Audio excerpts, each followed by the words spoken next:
Welcome to War Room Impeachment, 2 December, year of our Lord 2019, episode 54 on the John Fredericks Radio Network, the Salem Broadcast Radio Network, America's Voice.news, and the fastest growing cable TV operation in America, Newsmax TV. Chris Ruddy and the team now passing 70 million homes are at the Breitbart Embassy, and the team is back together after the Thanksgiving holidays. I'm glad that we made all the broadcasts as everybody was out and about on assignment at different places. Raheem Kassam, the right-hand man of Nigel Farage, here, the mastermind, one of the masterminds in back of Brexit, is that hurtling towards a 12 December election, and President Trump will be en route to the United Kingdom this afternoon. And Jason Miller, the communication strategist, chief communication strategist for the 2016 Come From Behind Victory, the biggest come from behind victory in American political history. We're going to be joined today by Congressman Matt Gaetz, really the superstar that brought this on in the second half of the show. Scott Rasmussen. Is Congressman Gaetz with us? Yeah. Congressman? Yeah, thanks for having me on, man. Hey, how you doing, brother? Good morning. Congressman, I want to dive right in. This is a big, huge week. Obviously, you're on the Judiciary Committee. We have a committee full of, as we affectionately refer to, our killers here. Wish we could have gotten you on intel, but hey, we'll take you now. We'll take you now coming into the after the first turn here. Set the stage for us, Congressman, with what we're going to see over this next 24 hours with the Intel Committee report going into tomorrow's vote that Schiff is holding, and then Wednesday's big hearing where you're going to get your chance finally. Can you set the stage for us? At the end of last week, Jason, you heard Democrats really crowing about their own perceived success. They believed they had made the case factually, and that just this groundswell of support for impeachment would be overtaking Republicans during the Thanksgiving holiday. Quite the opposite happened. Actually, the more the Democrats put evidence on, the more the American people tuned out, turned off, and dropped away from this impeachment push by Democrats. The problem for them is that if you play hearts, going for impeachment is sort of like shooting the moon. You know, when you start doing it, you can't really go back strategically because they would eviscerate the enthusiasm in their own base. So that brings us to this week in the Judiciary Committee, where my perception is that Democrats are trying to get impeachment through the digestive tract of the legislative process as fast as humanly possible. What they're going to do Wednesday, I think, really plays directly into our hand and into our advantage. They're going to bring what I can only perceive to be as a group of kind of pious, condescending law professor, academician types to talk down to the Congress and really talk down to the MAGA movement and say that what you really need to do is impeach based on this conduct, because we, the elite, we, the permanent Washington, we, the smart folks, have decided that according to our norms, this is not acceptable conduct. And I just think the American people are going to reject that, and they're going to continue to ask the question, what does any of this have to do with me, with my life? And what Republicans, I think, risk doing is playing too much into the tactical back and forth on this garbage. You know, if we find ourselves in some debate on the role of that someone's thoughts on impeachment and bribery and treason, played into Andrew Johnson's impeachment, I think that the water will get pretty deep for us. I think we have to make the Democrats pay for the fact that they have chosen this as their principal governing strategy, to investigate and impeach over the important work to ratify the USMCA, reform our asylum laws, get a budgeting system that puts America first and that doesn't just kick the can down the road. So I think we've got to be very high level, and I think that too much kind of back and forth with the witnesses and jabbing around what the four corners of impeachment are, that plays into the Democrats' hands. We need to talk to the country. So listen, you're not just just the fire-breathing populist. You're the master strategist here. If it was not for you, because you really did break the fever when you went down there. That was a master stroke. It broke the fever. It changed the entire direction of this. It made it public. It shifted all the polling. That was the high watermark for what they were trying to do. In that regard, what is your strategy to actually execute on what you just laid out? Yeah, I think that the strategy is to remain high level. That don't exactly want to lay out every question I may have or every tactic here on Monday, because the Democrats are certainly playing hide the ball to what they're doing. I mean, Steve, I don't even know who the witnesses are going to be on Wednesday, and it's Monday. You see what they're doing? They're trying to hold back as much information as possible. So we don't really have a full kind of array of the tools because we don't know who their witnesses are going to be. But I think that as I'm talking to my Republican colleagues, yesterday, today, what we're really saying to one another is that, we can't lose sight of what actually is mattering to people. We cannot get the, Potomac River fever inside the Beltway of Washington and really follow the Democrats over the cliff here. We've got to do better than that. Yeah, and Congressman, to help set the stage for folks who are at home who are watching this and, what's Jerry Nadler doing and what to make of all this. So the Judiciary Committee hearing on Wednesday, they're going to be calling 4 witnesses. Again, we don't know who they are. There are going to be 3 that the majority staff, that Democrats are calling, and 1 that we're calling, although I'm not quite sure how it's one of ours if we don't even know who that witness is going to be yet. But from the Democrat side, they're going to have the Lawrence Tribe types of the world. We're not going to see from our side, we're not going to see the Alan Dershowitzes or the David Rivkins, let alone... I suggested that we call Dershowitz. I think Dershowitz should have been our witness. There were some establishment Republicans who were like, oh, no, we can't have Dershowitz because of these Epstein allegations. From my standpoint, you bring Dershowitz right in there and you make these Democrats look at a liberal, like civil libertarian style Democrat, and I think Dershowitz would have carved him up. But because, they're like worried about these other allegations against him, I think there was consternation about calling him, but I think that was a mistake. I don't think there's anybody we'd put in that chair better now than Dershowitz. No, I totally agree with you. I mean, their thing, too, is he can go toe-to-toe with any of these folks, whether it be Nadler or anyone on the committee, and chop them up into 1,000 pieces. I'm not sure if there's a decent chance Dershowitz would have been the professor of some of the Democrat witnesses. Oh, big time. Yeah. Yeah. And so, Congressman, as we go into this on Wednesday, obviously the White House has said they're not going to participate in a Wednesday sham, which is probably a good move. Don't need to be there. Is it important that the White House participates as we look ahead into next week when the Judiciary Committee has the hearing and they bring in Schiff and the House impeachment managers to really make their case? I would always, bring every tool to the fight. So I don't quite understand that decision by the White House not to send Cipollone. He's a very gifted lawyer, and I think would do a good job. I think the concern is the rules keep changing, the ground keeps shifting, and if the White House is going to engage, they're sort of getting on a roller coaster when they don't exactly know how many times it's going to go upside down. And I think that's a reasonable concern. But right now, we're not in some sort of legal fight where the waiver of rights or some sort of estoppel theory is going to decide the day. We are in a brass knuckles political fight, and I think that the more voices we can bring to bear, the better. We're already dealing with substantial disadvantages based on how the Democrats have used the power of the majority to try to animate their case, and so we should take all the ground we can get, in my opinion. What sense do you have? You said you don't want people to get Potomac fever or get sucked into playing the inside game. What type of feeling are you getting throughout the country and talking to not just your constituents back home, but your colleagues as they're coming back from Thanksgiving? Where do you actually think we're going to have Scott Rasmussen on in the next half hour? Where do you think we actually stand?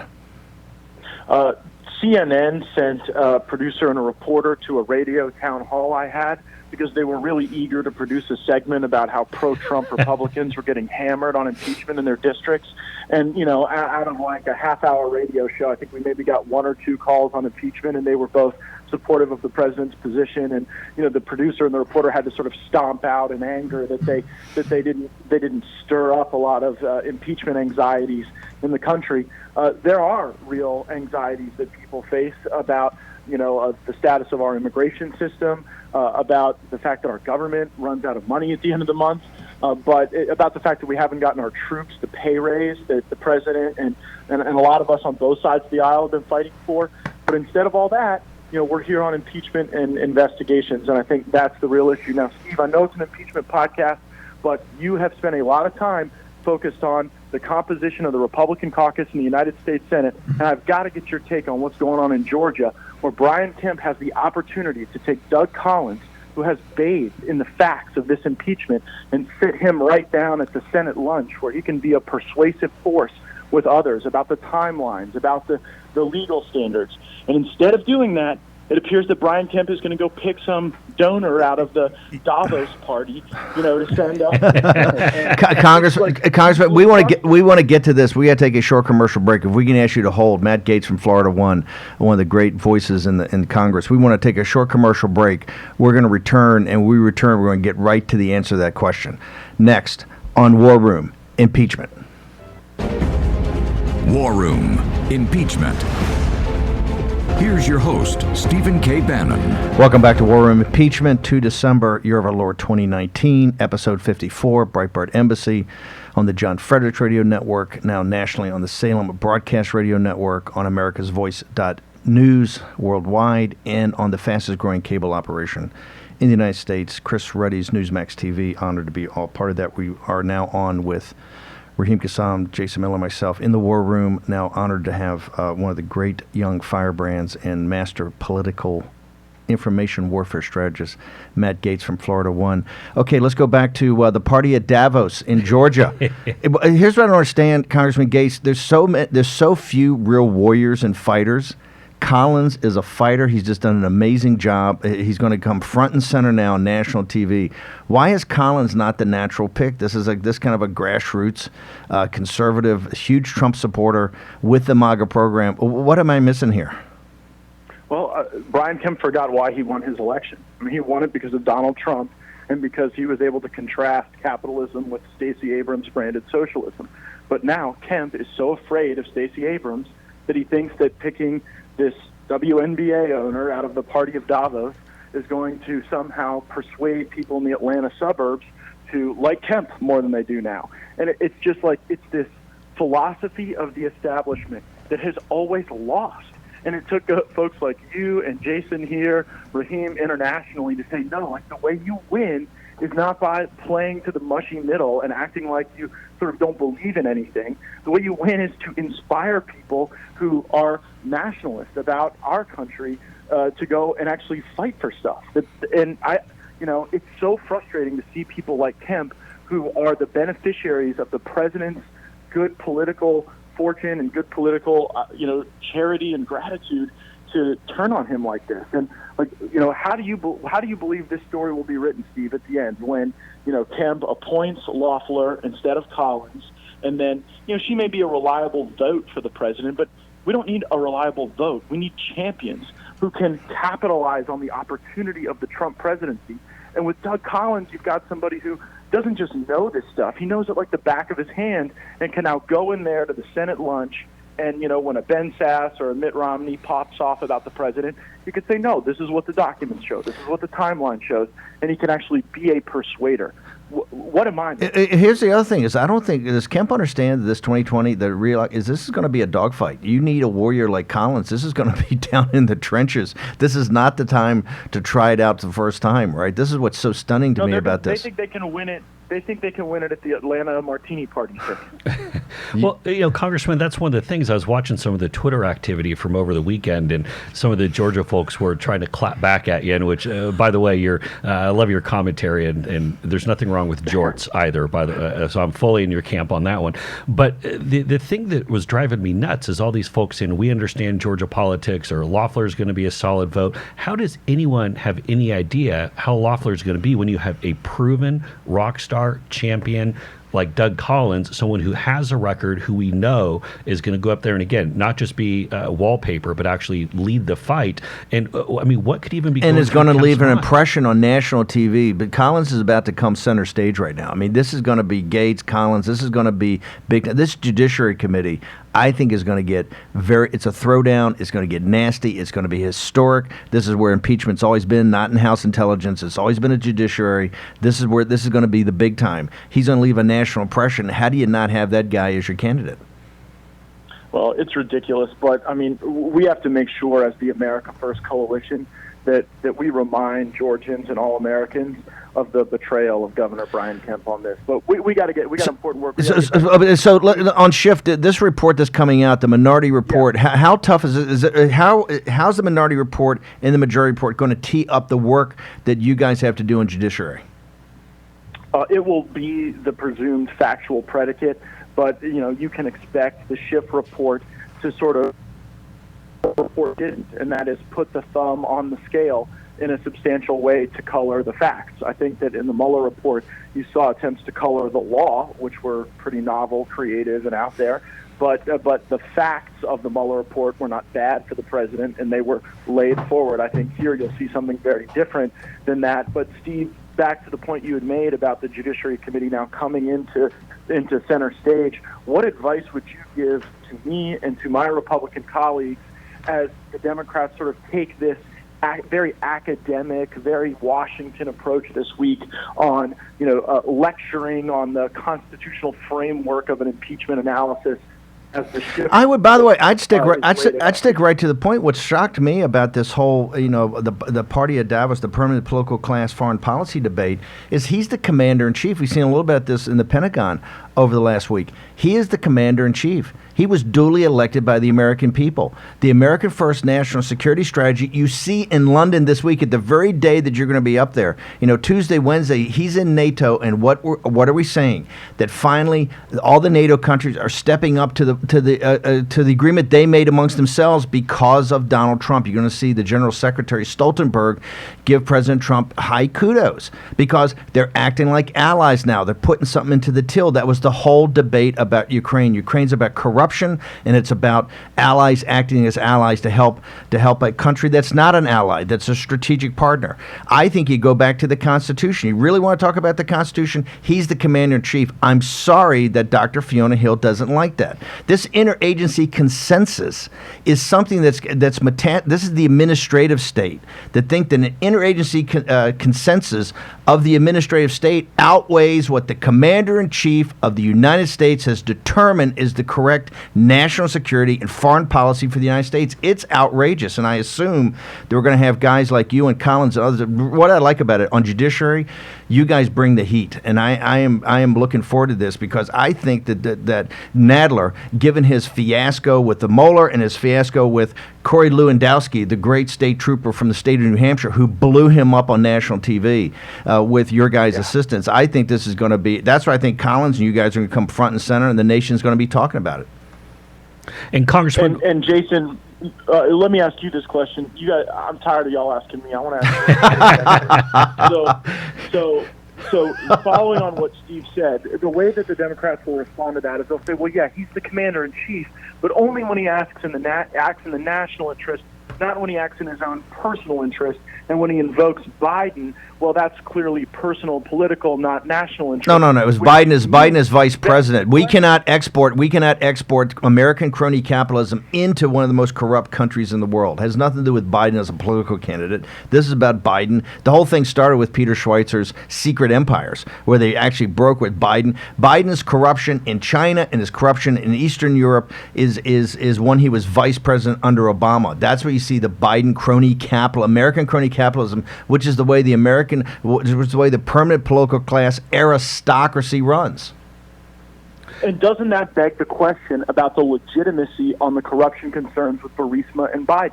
If their answer is, well, Trump was only acting in his personal interest, to me, that only supercharges our claim that you cannot resolve these questions without having the Bidens there to testify about the extent to which that crony capitalism and corruption was exported. Amen. Yep, when you see Joe, need to see Hunter. One other thing, Congressman, is we've seen over this Thanksgiving break, these freshman Democratic members have been getting killed in these town halls back home. We have to keep driving the opportunity costs, USMCA, drug pricing reform, all these over and over, because I think as the American people see these stiffs wandering in from the law library to speak this week, that we have to make sure that we're calling them out and saying, would you want to talk about USMCA or see what this Dewey Decimal System guy is talking about? We got to jump. Matt Gaetz is in his co-host role here. He's got to go, the congressman. Congressman Gaetz, thank you so much. This is going to be showtime this week for people like Collins, people like Gaetz. Get ready for it. It starts Wednesday. Stephen K. Bannon, Worm Impeachment. We're taking a short commercial break. I want to thank the congressman for joining us. We'll return with the pollster, Scott Rasmussen, in just a moment.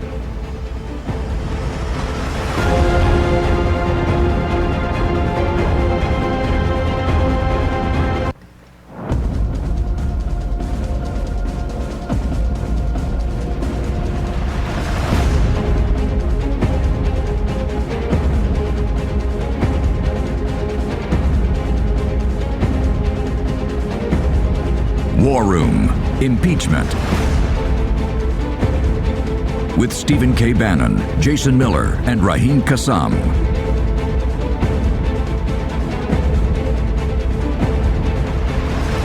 Here's your host, Stephen K. Bannon. Welcome back to War Room Impeachment, episode 54 from the Breitbart Embassy. It's 2 December, year of our Lord 2019. We're live on the John Fredericks Radio Network, the Salem Broadcast Radio Network, nationwide, worldwide, on americasvoice.news, and on the fastest growing cable news operation in the country, Chris Ruddy's Newsmax TV. Very honored to be part of the group over there. We've got Scott Rasmussen, one of the great pollster that understands the Trump base. I guess he and McLaughlin are the two guys who understand the Trump movement better than anybody. But a couple announcements. We've got the podcast is everywhere. It's on fire. Thanks, Raheem Kassam and the team. Raheem, you've just over the weekend, in your free time, redone the website. Yep. Warroom.org. Made the website, warroom.org, a lot more easy to navigate and a lot more conducive. There are so many stories coming out there about all of this, and we want to make sure the audience is well appraised of every single development. The new warroom.org site allows us to do that, so get on over there. You can sign up for the newsletter. Everything's free, and we hope you like the new site. So we've got also bonus time today. Every Monday we're starting Vox Populi, which is Latin for, well, I'll let you look it up. How's that? And we're going to go 10 to noon like we did last week. Take callers. The number's 888-480-5546 or 5646. That's going to be on the John Fredericks Radio Network and also America's Voice.news. Last week I got so many compliments about how many people we had calling from overseas, not just from Seattle, Washington places, but from Belarus and the Middle East and Spain and other places. Yeah. So we have some breaking news. Matt Gaetz, I'll tell you what, he's fantastic. He gets right to the point. He understands what the issues are. He's a dynamic personality. He cut right to the heart of it. And as he was talking, right, the president tweeted out something, Raheem? Yeah, that's correct. This morning about 9 a.m., Was the president listening to Matt Gaetz' interview? Probably, I would say so. In prep for the trip overseas, what better prep? Donald Trump tweets this morning, breaking news, the president of Ukraine has just again announced that President Trump has done nothing wrong with respect to Ukraine and our interactions or calls. If the radical left Democrats were sane, which they are not, it would be case over. And President Trump is referring to an interview between President Zelensky, the president of Ukraine, who was, as people will recall, on that call with President Trump, how this impeachment process all kicked off. Zelensky gave an interview with Time Magazine, Le Monde, Der Spiegel, and Gazeta Wyborcza. It's a joint international interview across those international news entities, where Zelensky effectively said, look, there was no quid pro quo. It just didn't go down like that. Let's bring in Scott Rasmussen now, one of the great, and the guy that we always, and one of the reasons was he rattled me with some of his polls early on when Nancy Pelosi was around the table. Scott, thank you for joining us today on War Room Impeachment. Great to be with you. Is this change, do you think Zelensky and the Ukraine is going to change dramatically where the polling is on that? I mean, where are the American people coming after the holidays? Where are they on this topic right now? Well, right now, in the last week or two, opposition to impeachment has grown a little bit. The GOP base is rallying behind the president, or more specifically, rallying against what they're seeing on TV. But it's easy to overstate the impact. The reality is we have a partisan divide. Every recent poll shows between 85 and 90% of Democrats want the president impeached and removed from office. 82 to 94% of Republicans say that's ridiculous. And independent voters are split. So we're in a situation where it's not going to change a whole lot at the national level. It's also a situation that puts 31 House Democrats in a very awkward place. They're in districts won by Donald Trump. And because of this partisan divide, they're going to be on the defensive on this entire issue. So, Scott, there's been a lot of talk about timing over the last few days, whether Democrats are rushing it and going too fast. Other people saying Democrats that they should be going fast to get this through and get it over to the Senate so their freshman members in these vulnerable districts aren't getting beaten up. What would be the smarter strategy for Democrats? Power it through and get it done, or take a lot more time and unpack this as far as independents and others are concerned? I don't think there is a smart strategy at this point. They're in a place where things aren't going to change. And so getting it over with and getting it done before the election makes more sense.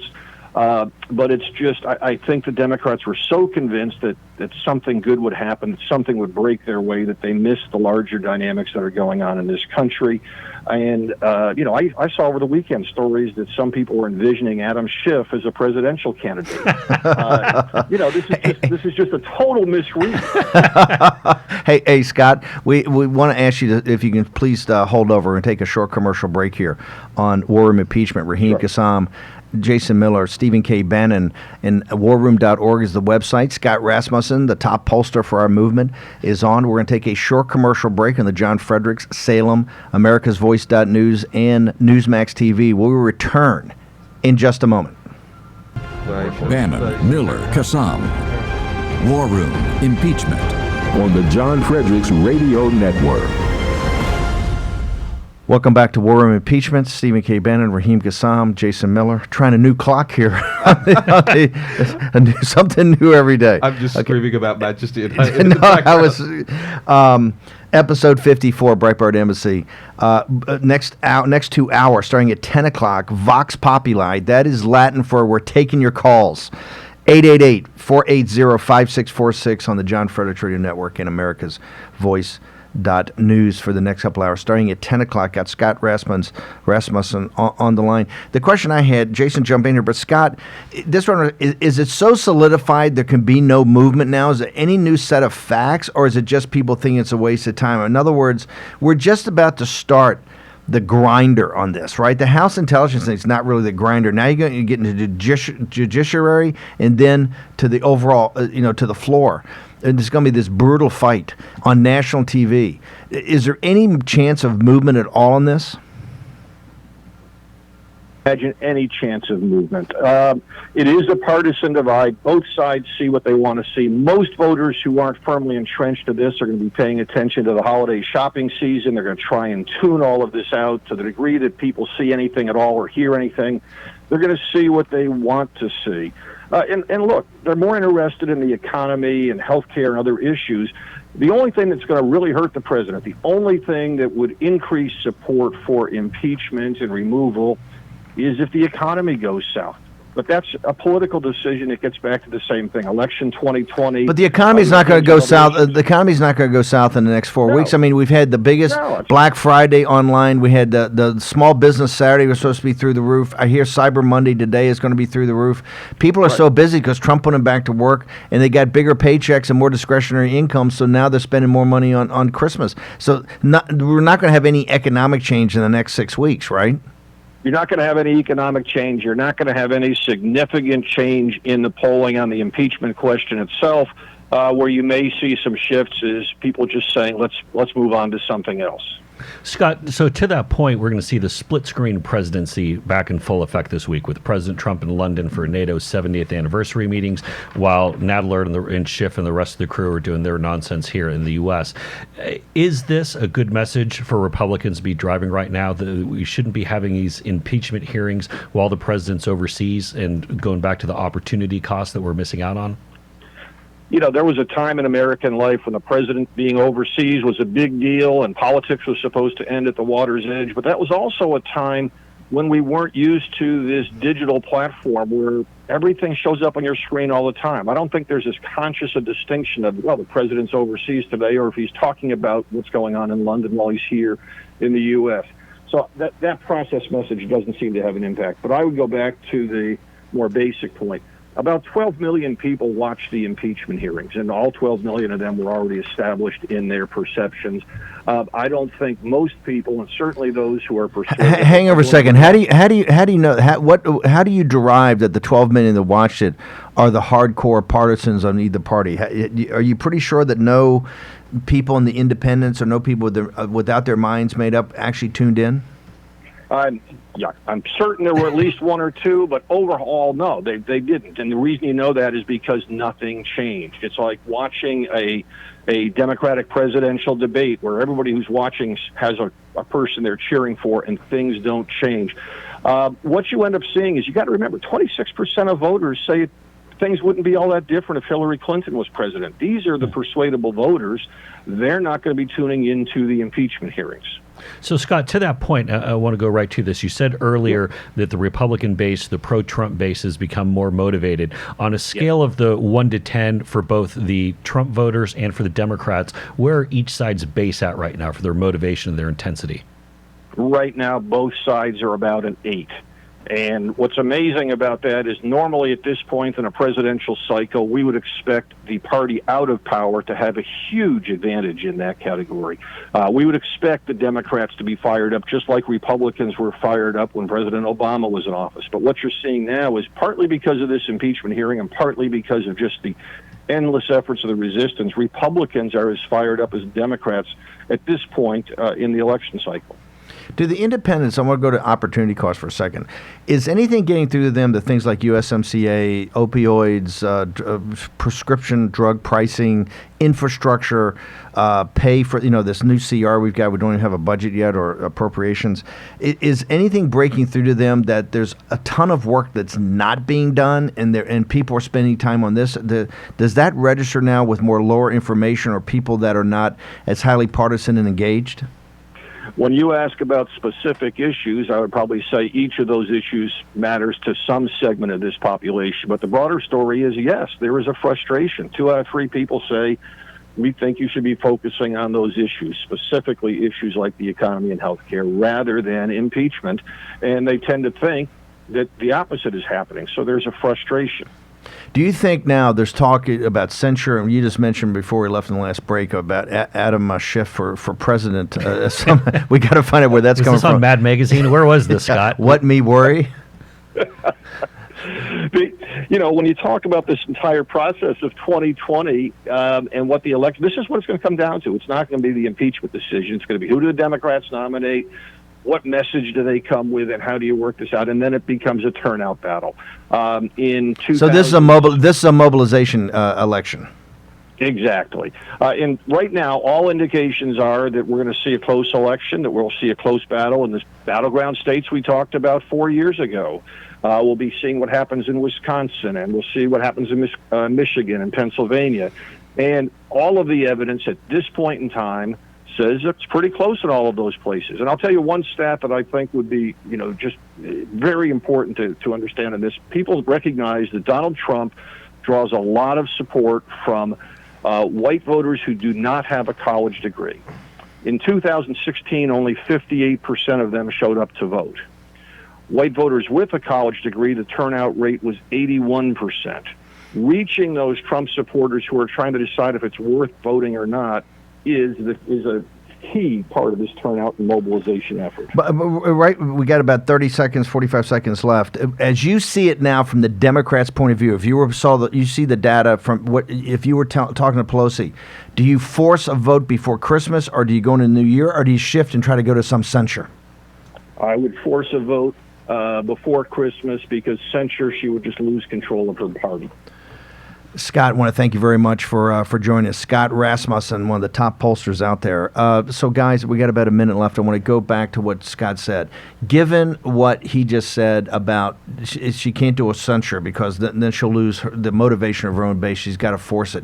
Do you think, with all the chatter we've had now, you're seeing on some of the cable networks, particularly Fox, that, hey, this may go to censure? Are you buying it or not, Jason Miller?